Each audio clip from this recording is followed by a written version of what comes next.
अब हम बात करेंगे अबाउट एंट्री टेस्ट। अब हमारी मेन डिस्कशन एंट्री टेस्ट के हवाले से शुरू होती है, और एंट्री टेस्ट के हवाले से मैंने ये देखा है तकरीबन हर स्टूडेंट कहीं ना कहीं मेंटली स्टक हुआ होता है।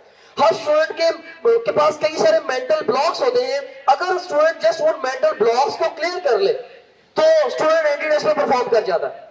सो आपका माइंड कहीं ना कहीं हेल्ड हुआ होता है। सो आपने सब कुछ ऐसा करना है जो मेंटल ब्लॉक्स को क्लियर करे। सो इसमें फर्स्ट ऑफ ऑल मैं आपको बताऊंगा कि एंट्री टेस्ट है। मेरे जैसे कन्वेंशनल वे है चीजें सिखाने का। I always talk in terms of questions, I always talk in terms of what's and why and house. तो यही स्ट्रेटजी मैं यहां पे भी फॉलो करूंगा। भाई एंट्री टेस्ट क्या है, secondly why an entry test.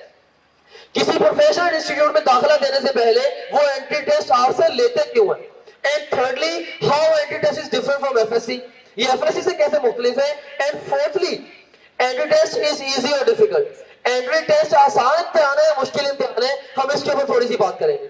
So first of all what is entry test? You see here, entry test is a test required to be taken before entrance into a professional institute. किसी भी medical college, engineering university, IT related university और business administration के किसी institute में admission से पहले आपको एक इम्तिहान देना पड़ता है जिसे हम एंट्री टेस्ट या एंट्रेंस टेस्ट के नाम से जानते हैं। एंड अगर आप मुझे कहें सर प्लीज एलिब्रेट इट फर्दर, हमें आप कितनी बात से समझ नहीं आई कि एंट्री टेस्ट हमारे साथ क्या सलूक करेगा। So I want to extend my discussion with the entry test, right? I would like to further elaborate that entry test, first of all, it's a test of your information. Entry test आपकी information का इम्तिहान है। अब आप कहेंगे sir कौन सी information? मैं आपको कहना चाहूंगा एंट्री टेस्ट आपकी दो तरह की इंफॉर्मेशन का इम्तिहान है। Number 1 general information and number 2 specific information. General information से मुराद क्या है कि जिस भी यूनिवर्सिटी का आपने एंट्री टेस्ट देना है उसकी एड कब आनी है, अप्लाई कैसे करना है, टेस्ट कब होगा, किस जगह पे होगा, कितने दौरानिए का होगा, वगैरह वगैरह। अगर आप किसी यूनिवर्सिटी की एड पढ़ के आप उसमें अप्लाई ही नहीं करते, एंट्री टेस्ट में बैठते ही नहीं है, तो एडमिशन का सवाल ही पैदा नहीं होता। सो पहले नंबर पे तो आपकी इंफॉर्मेशन का जनरल इंफॉर्मेशन का इम्तिहान है। Secondly test of your specific information, कि उस टेस्ट के बारे में खास मालूमात आपके पास है या नहीं है। खास मालूमात से क्या मुराद है, लाइक टेस्ट में कौन कौन से सब्जेक्ट शामिल होंगे, किस सब्जेक्ट में कितने क्वेश्चंस होंगे, नेगेटिव मार्किंग होगी कि नहीं होगी, पर्सनल डेटा आंसर शीट में कैसे फिल करना है, क्वेश्चंस को आंसर शीट के ऊपर कैसे लेके जाना है, वगैरह वगैरह, राइट। सो इसमें ये आपकी जनरल और स्पेसिफिक इंफॉर्मेशन का इम्तिहान है। अगर आप जनरल और स्पेसिफिक इंफॉर्मेशन को कंप्रीहेंड नहीं कर पाते किसी भी टेस्ट की, उसके एग्जाम में स्कोर करना आपके लिए बड़ा मुश्किल है। फॉर एग्जाम्पल, अगर आपको यह नहीं पता कि नस्ट के एग्जाम के अंदर नेगेटिव मार्किंग होती है कि नहीं होती, ऑफ कोर्स सिर्फ इस एक इग्नोरेंस की वजह से आपका स्कोर वहां पे जेप्रोडाइज हो जाएगा, राइट। नेगेटिव मार्किंग अगर होती है और आप वहां पे बहुत ज्यादा गेसिंग करके आ गए, या नेगेटिव मार्किंग नहीं होते और आप बेतुका सवाल खाली छोड़ के आ गए, दोनों सिचुएशंस बुरी सिचुएशंस है। So it's test of your information. Secondly it's test of your knowledge, ये आपके नॉलेज का भी इम्तिहान है। Now you can ask from me what kind of knowledge is tested by the entry test. I am here to tell you that entry test test of knowledge which you have acquired through your student life. आपने अपनी पूरी student life में जो knowledge acquire किया है, entry test उसका इम्तिहान है। And to be more specific, entry test is a test of knowledge which is given in your text books. बहुत सारे जो लोग हैं, बहुत सारे इंस्टीट्यूशंस हैं, वो ओवरऑल स्टूडेंट्स को सॉर्ट ऑफ मिसगाइड करते हैं कि ये एंट्री टेस्ट वो सैट की किताबों से आता है या ए लेवल की किताबों से आता है, ऐसे ऐसे। भाई text books, your own text book, they are ever best source for preparation of entry test. आपकी टेक्स्ट बुक से बाहर से पेपर नहीं आता। At least most of the universities के लिए ऐसे है, एक दो एक्सेप्शंस है, उनके भी जो टेस्ट बुक से बाहर आता है जो क्वेश्चन, वो भी कॉमन सेंस का या आईक्यू का क्वेश्चन होता है, right? So it's a test of your knowledge which is given in your textbooks. Text nucleus है प्रिपरेशन की। हर वो चीज अहम है जो टेक्स्ट बुक के अंदर है आपके एग्जाम के लिए, और हर वो चीज भी अहम है जो टेक्स्ट बुक को समझने में मदद देती है, right. So test is test of your knowledge, and then thirdly is test of your concepts. ये आपके कॉन्सेप्ट्स का भी इम्तिहान है। Now you can ask from me, so what is the difference between knowledge and the concepts?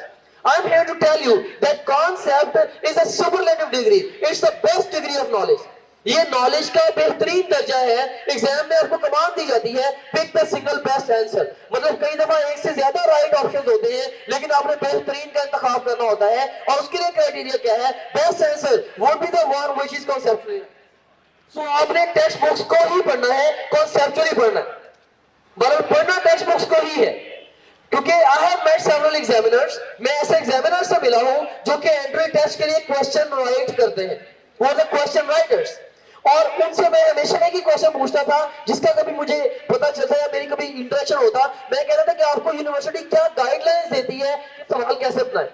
और मुझे जो major universities के जो क्वेश्चन राइटर्स हैं, उन्होंने यही जवाब दिया है कि जब भी हम एंट्री टेस्ट के लिए क्वेश्चन राइट करते हैं, हम स्टेटमेंट का रेफरेंस देते हैं बुक के फलां पेज फलां लाइन से, रेफरेंस देते हैं बुक के फलां पेज फलां लाइन से, फिर आंसर के रेफरेंस देते हैं कि बुक की इस लाइन की बेसिस के ऊपर ये आंसर जस्टिफाई हो रहा है।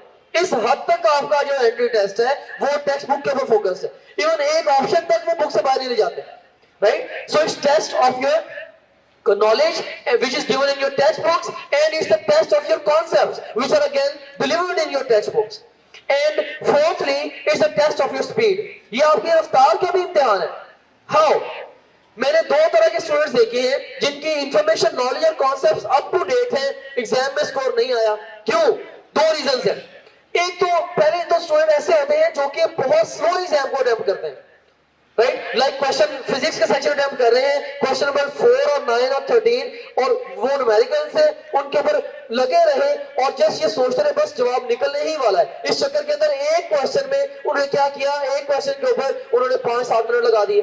और यही हरकत अगर आप 5-7 सवालों के साथ कर देंगे, आपका पूरा एग्जाम कॉम्प्रोमाइज हो जाएगा, अगर इनिशियली अगर आप ये वाला काम कर देंगे। क्योंकि एक क्वेश्चन के लिए जो ऑन एवरेज टाइम होता है वो 40 to 50 सेकंड्स होता है फॉर ऑल एग्जाम्स, और होते सारे एमसीक्यूज ही हैं। सो एक रूल ऑफ थंब है कि फर्स्ट टाइम जब पहली दफा आप एग्जाम में से गो थ्रू हो रहे हैं, राइट, ये भी एक स्ट्रेटजी होती है कि हमने एक एग्जाम को 2-3 साइकिल्स में कंप्लीट करना होता है। लेकिन जब पहली दफा आप एग्जाम में से गो थ्रू हो रहे हैं, if any question takes more than 40 seconds, कोई सवाल आपका अगर 40 सेकंड से ज्यादा ले, either pick your best answer, otherwise leave that question unanswered and move on। एक जगह पे स्टिक ना हुए रहे। क्या पता कि आखिर वाले जो 20 सवाल आपने छोड़ के आने हैं वो इतने आसान हो जितने 2 और 2 4 होते हैं। हम ऐसा हरगिज नहीं चाहेंगे, राइट? सो और सेकेंडली वो स्टूडेंट्स भी हैं जो कि एग्जाम को बहुत ज्यादा स्पीड से अटेम्प्ट करते हैं। मीन्स के एग्जाम में गए जनाब और ओवरऑल वहां जाके पहले डरे डरे वहां पे गए और वहां जाके उन्होंने देखा कि ठीक है एग्जाम को 2-4 क्वेश्चन अटेम्प्ट किए, इजी है, उसके बाद यार ये तो मसला कोई नहीं, इसको रैपिडली वाइंड अप करते हैं। तो स्टूडेंट्स बड़ी स्पीड से एग्जाम अटेम्प्ट करते हैं और उसके बाद फिर बड़ी सिली मिस्टेक स्पीड से रिलेटेड वो कमिट करते हैं। लाइक जब आप इम्तिहान को जरूरत से ज्यादा रफ्तार के साथ अटेम्प्ट करेंगे, आप स्टेटमेंट्स को ध्यान से नहीं पढ़ेंगे, स्टेटमेंट्स के अंदर जो दी गई टिप्स हैं आप उनको पिक नहीं करेंगे, क्योंकि हर क्वेश्चन राइटर ने हमेशा एक टीआईपी टिप देनी होती है क्वेश्चन के अंदर। क्वेश्चन राइटर ने टीआईपी टिप देनी होती है जो कि डायरेक्टली आंसर की तरफ पॉइंट कर रही होती है कि भाई साहब ये वाला आंसर है। और एग्जामिनर का कमाल इस बात के अंदर होता है कि वो टीआईपी टिप को पीआईटी पिट में कन्वर्ट कर देता है और आप लोग उसमें जाके लेट जाते हैं। सो उस पिट में लेट जाते हैं। This is what happens. So आप अगर बहुत स्पीड से एग्जाम को अटेम्प्ट करेंगे, आप टिप्स को पिक नहीं करेंगे। सो आप टिप्स को पिक नहीं करेंगे और बहुत सारी सिली मिस्टेक्स कमिट कर सकते हैं। आप चारों ऑप्शंस नहीं पढ़ेंगे, चारों ऑप्शंस पढ़े बगैर आप पहला ही ऑप्शन पढ़ा, ठीक लगा, पिक कर दिया, सही आंसर था। लाइक मैं एग्जाम्पलीफाई करने के लिए क्वेश्चन पूछता हूं, प्रोटॉन्स और present day, matter, element, atom और न्यूक्लियस। इसमें देखिए मैटर भी ठीक है, लेकिन बेस्ट आंसर क्या है? न्यूक्लियस है। कॉन्सेप्ट ने बताया, और जब तक आप चारों ऑप्शन नहीं पढ़ेंगे आप तब तक इसका आंसर ठीक नहीं दे सकते। सो आप चारों ऑप्शन नहीं पढ़ेंगे, टिप्स को पिक नहीं करेंगे, स्टेटमेंट्स को अंडरस्टैंड नहीं करेंगे। इसके अलावा आप क्या करेंगे? कॉलम शिफ्टिंग भी करते हैं बच्चे। मीन्स की स्पीड से एग्जाम अटेम्प्ट कर रहे हैं, क्वेश्चन नंबर 20 खाली छोड़ा, 21 के आंसर 20 के सामने, 22 के आंसर 21 के सामने, पूरा कॉलम चेंज। हर साल सैकड़ों बच्चे, हंसते तो सारे ही हैं यहाँ की ये बात सुन के, लेकिन हर साल आप में से सैकड़ों बच्चे ऐसे होते हैं जो ये हरकत करके आते हैं। So it's test of your speed too. भाई मैं ये बात बताना चाहता हूं कि एग्जाम को बहुत स्लो अटेम्प्ट करने में कोई कमाल नहीं है, एग्जाम को बहुत तेज अटेम्प्ट करने में कोई कमाल नहीं है। आपका कमाल इस बात के अंदर है कि आप टाइम की पूरी गिवन लेंथ को यूज करके मैक्सिमम स्कोर के लिए फाइट करें।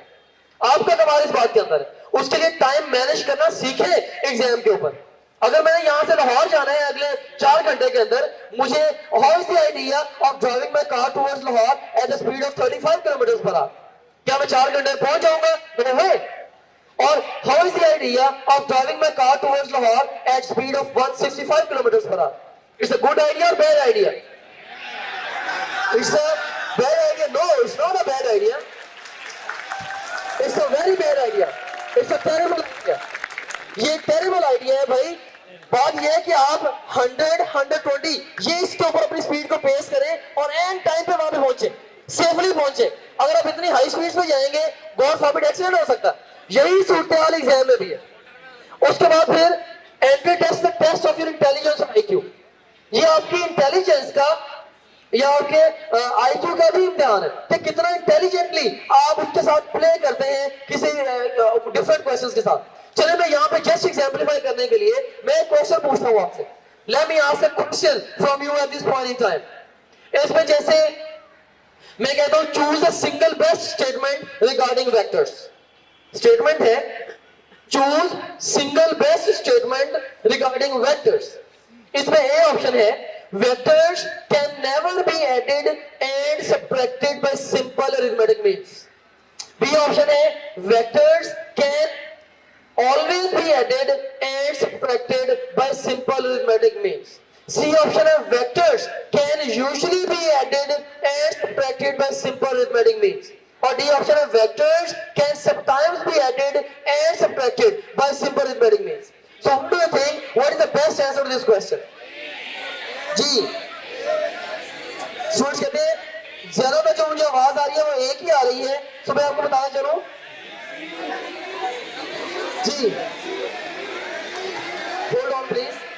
सो ए इसमें मोस्ट कॉमन रॉन्ग आंसर है। A is the most common wrong answer to this question. जी C is the second most common wrong answer to this question. Charlie second most common wrong answer है। मैं आपको ये बताना चाह रहा हूँ, होल्ड ऑन प्लीज। अब आप ये कहेंगे सर ये सवाल हमारी किताब में से नहीं है भाई, ये मैंने आपकी बुक के कॉन्सेप्ट में क्वेश्चन पूछा। आपकी टेक्स्ट बुक में वेक्टर्स वाले चैप्टर में उन्होंने लिखा हुआ vectors can not be added by simple arithmetic means. फिर आपकी बुक में पैरेलल और एंटी पैरेलल वेक्टर्स को डिस्कस करते हुए उन्होंने लिखा हुआ है कि yes they can be added by simple arithmetic means, added subtracted by simple arithmetic means के मतलब कि इनको जो पहली स्टेटमेंट थी वो भी आउट हो गई कि ऑलवेज और नेवर वाली भी आउट हो गई, यूजुअली वाली भी आउट हो गई। मतलब कि वेक्टर्स अमूमन नहीं हम कर सकते, लेकिन एक खास सिचुएशन है जब हम उनको ऐसे सब्ट्रैक्ट कर भी सकते हैं। सो ये देखिए, ये आपका आईक्यू है कि आप कितना रैपिडली चीज को पिक करते हैं कि भाई इस क्वेश्चन के अंदर ट्विस्ट क्या डाला है, उसके अकॉर्डिंग उसको रिस्पॉन्ड करते हैं, राइट। और ये खास आईक्यू आपको बिल्ड करना पड़ता है through practice of questions and in several ways. We work on that as well. Anyways, the last way, entry test is a test of your nerves as well. ये आपकी nerves का भी इम्तिहान है, या जिसको हम बोलते हैं EQ। पहले तो IQ की टर्मिनोलॉजी यूज होती थी ना, अब IQ से भी ज्यादा इंपॉर्टेंट कहते हैं जो चीज है लाइफ में आगे बढ़ने के लिए, that is EQ, that is emotional quotient, emotional quotient, right? इसमें मैंने देखे दो तरह के स्टूडेंट्स जो एग्जाम में अपना स्कोर कॉम्प्रोमाइज कर बैठते हैं। वो स्टूडेंट्स कौन से हैं? EQ के हवाले से। एक वो स्टूडेंट्स जो कि बड़ी जल्दी पैनिक हो जाते हैं, पैनिक अटैक के अंदर आ जाते हैं। लाइक एग्जाम में गए, देखा पहला क्वेश्चन नहीं आया, दूसरा नहीं आया, तीसरा नहीं आया, और उसके बाद सोचा ये तो वैसे होना ही नहीं है, वही बैठे बैठे हार मान ली। और दूसरे ऐसे स्टूडेंट्स भी मैंने देखे हैं कि वो घर से डरे डरे जाएंगे, पहला क्वेश्चन मजे से अटेम्प्ट कर दिया, मसला ही कोई नहीं है, दूसरा तीसरा 3-4 क्वेश्चन अटेम्प्ट खुश हो गए, इतने खुश हो गए खुशी से भूल गए, और फिर इतने भूल गए कि जनाब हाइपर हो गए, पेपर अटेम्प्ट करना शुरू कर दिया। ओवर स्पीड के अंदर ओवर स्पीड उन्होंने लगाई जनाब पेपर अटेम्प्ट करने के लिए, और फिर वही सिली मिस्टेक्स कमिट किए जिनका जिक्र मैंने स्पीड के टॉपिक में किया। सो राइट, सो ये नर्व्स का भी इम्तिहान है भाई। मैं आपको ये बताना चाहता हूं कि अगर इम्तिहान आसान है तो सबके लिए आसान है, अगर इम्तिहान मुश्किल है तो सबके लिए मुश्किल है। इम्तिहान आसान है या मुश्किल है, जो रिलेटिवली बेटर परफॉर्म करेंगे वो आगे आएंगे। अब हर साल I talk to many students and their parents as well, and I talk about the entry test. जब एंट्री टेस्ट वो दे लेते हैं, हाँ जी आपके बच्चे का एडमिशन क्यों नहीं हुआ, कह रहे ये जो पेपर असल में एंट्री टेस्ट बहुत ही मुश्किल आया था इसलिए हमारा बच्चा स्कोर नहीं कर सका। अच्छा जी, तो एक और पेरेंट्स ने पूछा नेक्स्ट ईयर, हाँ जी आपके बच्चे का एडमिशन क्यों नहीं हुआ? वो कहता है जी पेपर इस बार बहुत आसान आया था, बच्चों ने कर लिए और हमारा बच्चा वो अटेम्प्ट नहीं कर सकता, पेपर बहुत ज्यादा ही आसान आ गया था, राइट? इसलिए फिर हम उसको नहीं क्लियर कर सका बच्चा। नहीं, मैं आपको बताता चलूं, ये रैशनलाइजेशन है, इट्स रैशनलाइजेशन, ये रैशनलाइजेशन है भाई। ये आसान या मुश्किल के बारे में है ही नहीं, ये इस चीज के बारे में है कि निस्बतन बेहतर परफॉर्म कौन करता है, निस्बतन बेहतर परफॉर्म कौन करता है। चले यहां पे अपनी डिस्कशन को कंक्लूड करते हैं। Let me conclude my discussion regarding the what is entry test. कि अगर आप मुझे ये कहें कि सर हमें इतनी सारी बातें ना बताएं, शायद हमें याद भी ना रहे, हमें कोई एक चीज बताएं कि जो कि हम अगर अपने आप के अंदर पैदा कर लें तो हमारा एंटी टेस्ट में स्कोर आ जाएगा, और वो एक चीज होगी कॉन्फिडेंस। मीन्स के कॉन्फिडेंस एग्जाम वाले दिन आपके लिए ऐसे ही है जैसे एक मरते हुए मरीज के लिए कोई लाइफ सेविंग ड्रग होती है। और याद रखें कि एग्जाम वाले दिन वही बच्चा कॉन्फिडेंट होगा जिसकी इंफॉर्मेशन अप टू डेट होगी, जिसने टेक्स्ट बुक्स को थॉरोली और कॉन्सेप्चुअली पढ़ा होगा, जिसने एग्जाम में टाइम मैनेजमेंट सीखी होगी, इंटेलिजेंटली क्वेश्चंस को अप्रोच करना सीखा होगा, और जिसने अपने आप को मुश्किल और आसान दोनों तरह के हालात में कंट्रोल रखना सीखा होगा। ये वो 6 लिम्स हैं जिनके ऊपर आपका कॉन्फिडेंस खड़ा है। अगर इन 6 लिम्स में से, इन 6 पिलर्स में से किसी एक को भी आप गिरा देंगे, आपका कॉन्फिडेंस शेक हो जाएगा, और कॉन्फिडेंस शेक होगा तो एग्जाम शेक होगा, God forbid, you will not perform, you will not get admission. So confidence is very very important, right? So it's the test of your confidence at the end of the day. और ये graph है जिसको मैंने use किया है for generating a lesson regarding confidence. इसमें आप देखिए, जस्ट इमेजिन करेंगे ये जो रेड कॉलम्स हैं they are depicting your acquired information, knowledge, concept, speed, IQ, nerves and confidence. Acquired, ACQUIRED, ये आपके अक्वायर्ड स्किल्स हैं। और फिर जो ब्लू कॉलम्स हैं they are representing the required skills, REQUIRED, कि जो आपको एग्जाम में स्कोर करने के लिए चाहिए। मैं ये नहीं कहता हूं कि आपके अंदर स्किल्स है नहीं, यस एवरीथिंग इज देयर, लेकिन एक गैप एग्जिस्ट करता है between acquired and required skills. और आपने इन 6 सिमतों में काम करके, जो कि मैंने आपको अभी बताई है, आपने इस गैप को ग्रेजुअली ब्रिज करना है। So that's the whole purpose of our preparation even, right? इसमें नेक्स्ट आप देखिए confidence. What matters the most is how you see yourself.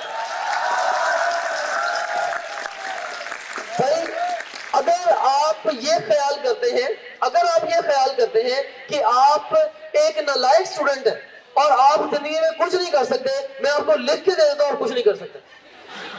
और अगर आप ये ख्याल करते हैं कि मैं एक एबल स्टूडेंट हूं, नेचर ने मेरे अंदर बेपनाह सलाहियतें रखी हैं, ताकतें रखी हैं, मैंने सिर्फ उनको एक्सप्लोर करना है और उन्हें बुरे कार लाते हुए आगे बढ़ते ही जाना है, yes you will do it, you can do whatever you want to do, right? So ये अपने आप के बारे में एक मस्बत राय रखना, एक अच्छी राय रखना, ये बहुत अहम है। और उसके बाद फिर ये लेवल है कॉन्फिडेंस का जो मैं आप सब में चाहता हूं। This is the level of confidence which I want you to have in the day of exam. Alright. So next, let's move on. अब next है जी why an entry test. अब entry test वो आपसे लेते क्यों है? Why they take entry test from you? अब इसका मैं quickly आंसर करूंगा। Entry test is criteria for picking desired candidates from existing candidates. कि 2 तरह के कैंडिडेट्स हैं, एक क्रैमर्स हैं, याद करते हैं, दूसरे कॉन्सेप्चुअल है, वो अंडरस्टैंड करते हैं, राइट? और modern era learning, this is problem based learning. Modern era learning problem based learning है। पहले एक दौर होता था जब लोग कहते हैं जिसको ज्यादा चीजें याद है वो अच्छा है, लेकिन अब ये दौर है हम कहते हैं जो मसला हल करे वो अच्छा है, क्योंकि इंफॉर्मेशन आपकी छोटी सी डिवाइस आपके पॉकेट में है, आप दुनिया की कोई इंफॉर्मेशन लेना चाहे वहां से ले सकते हैं। आप यही बैठे बैठाए अगर बम बनाने की इंफॉर्मेशन लेना चाहें, आपको अपनी चॉइस जनरेट करता हूं। Just imagine you have got a chest pain, आपको चेस्ट में पेन हुई, गॉड फॉरबिड, अल्लाह ना करे, and you went to a doctor. आप कहते हैं doctor I am having chest pain. Doctor आपसे कहते हैं I know 50 causes of chest pain, right? मुझे 50 मैं लिख के दूं तुम्हें। आप कहते हैं भाई मुझे 50 कॉजेज से कंसर्न नहीं है, बस मुझे दवाई दो, मेरी चेस्ट पेन ठीक हो जाए। वो कहता है आपके अंदर नहीं पता मुझे कौन सा दवाई तो मैं स्पेसिफिक मैं अंदाजे से दे सकता हूँ, शायद ठीक हो जाए शायद ना हो। और आप एक दूसरे डॉक्टर के पास आते हैं, आप मुझे क्या कहते हैं, doctor can you tell me the 50 causes of chest pain, I want to see how able you are. वो कहते हैं भाई 50 तो शायद नहीं, लेकिन ये हो सकता है मैं आपको 10-12 कॉजेज सुना दूं या मे भी 15 कर दूंगा। लेकिन आप मुझे कहते हैं भाई अच्छा मुझे चेस्ट पेन है, आप क्या मुझे आप हेल्प कर सकते हैं। वो कहते हैं हाँ, आपके अंदर वो आपसे 2-3 क्वेश्चन पूछता है, आपके प्रॉब्लम को पिन पॉइंट करता है, आपको मेडिसिन देता है, 15 मिनट में ठीक हो जाते हैं। आप किसको लाइक करेंगे? तो उल्टा प्रॉब्लम क्रिएटर्स होते हैं, ठीक है। सो अब 2 स्टूडेंट्स हैं, दोनों का स्कोर 950 है, दोनों तरह के स्टूडेंट्स उन्होंने एंट्री टेस्ट लेना है। चूंकि एंट्री टेस्ट में काफी सारा पोर्शन कॉन्सेप्चुअल क्वेश्चंस का है, तो अब चूंकि उन्होंने आपसे एंट्री टेस्ट लेना है, अब जो स्टूडेंट्स ने कॉन्सेप्चुअल चीजों को पढ़ा होगा वो स्टूडेंट्स आगे आ जाएंगे। नो डाउट एंट्री टेस्ट में मेमोरी बेस्ड चीजें भी आती हैं, लेकिन जो difference of entry test is different from FSC कि भाई ये एफएससी से मुख्तलिफ कैसे है। अब आपको मैं कंपैरिजन देता हूं, एफएससी में आप लोग फेस करते हैं 3 तरह के questions, multiple choice questions and short question, long answer questions, right. और मोर सारे मेमोरी बेस्ड है। मैं ये नहीं कह रहा हूं कि आप ओनली क्रैमिंग करके आए, मैं ये कह रहा हूं कि ये मेमोरी बेस्ड है, मींस कि आप किसी भी तरीके से टेक्स्ट बुक का डिटो नॉलेज अपने एफएससी एग्जाम में प्रोड्यूस कर दें, आपके नंबर आ जाता है, राइट। और I agree with the fact that even your memory is powered by your understanding, even your memory is powered by your understanding. Ununderstood memorized learning becomes with time. जो चीज आपने सोचे समझे बगैर याद कर ली है, वक्त के साथ में अपडेट होनी ही होनी। एनीवेज, ये थे क्वेश्चन टाइप इन एफएससी। और सेकेंडली मुझे the question type in entry test. Entry test में सारे एमसीक्यूज होते हैं, सारे को एक दो यूनिवर्सिटीज के एग्जाम के, जिसमें कुछ question out of the order भी आते हैं, लाइक ऐसे राइटिंग इस तरह का पोर्शन आता है। लेकिन किसी भी मेजर यूनिवर्सिटीज में मेनली जो क्वेश्चन मॉड है वो एमसीक्यू ही है, और ये world wide most accepted mod भी है। अब एमसीक्यू के 3 तरह के, मेमोरी बेस्ड, एनालिसिस बेस्ड और एप्लीकेशन बेस्ड। मेमोरी बेस्ड का बात ये है शॉर्ट एंड है, all in the fix solve, किताब के अंदर सीधी बात लिखी हुई, वहां पर सीधी बात पूछ ली, आपको याद है या आपने पिक कर दिया answer. Secondly analysis based question क्या है, बुक की अंडरस्टैंडिंग मांगता है। जैसे मैंने आपसे वेक्टर वाला क्वेश्चन पूछा था, वो एनालिसिस बेस्ड क्वेश्चन है कि बुक के अंदर से चीजें जरा खंगाल के उसका आंसर निकाला।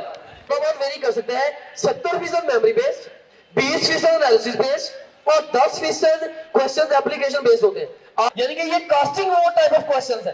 दीस are casting vote type of question. 2 candidates हैं, इलेक्शन में खड़े हो गए, दोनों की वोटों की गिनती बराबर है। जस्ट एक आखिरी वोटर है जिसने वोट कास्ट करना है, जो कि उस अहाते के अंदर है या उस रूम के अंदर है।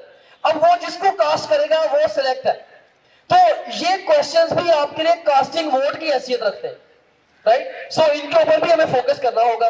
लेकिन ये होंगे टेक्स्ट बुक में से, विदाउट एक्सेप्शन ये टेक्स्ट बुक ही अंडरस्टैंडिंग होगी, उसी के कॉन्सेप्ट्स और उसी की एप्लीकेशन होगी। नेक्स्ट है जी लास्ट पे, एंट्री टेस्ट इज इजी और डिफिकल्ट। भाई ये एक आसान इम्तिहान है या एक मुश्किल इम्तिहान है? अब जो स्टूडेंट्स कहते हैं कि एंट्री टेस्ट एक आसान इम्तिहान है, I want them to raise hands.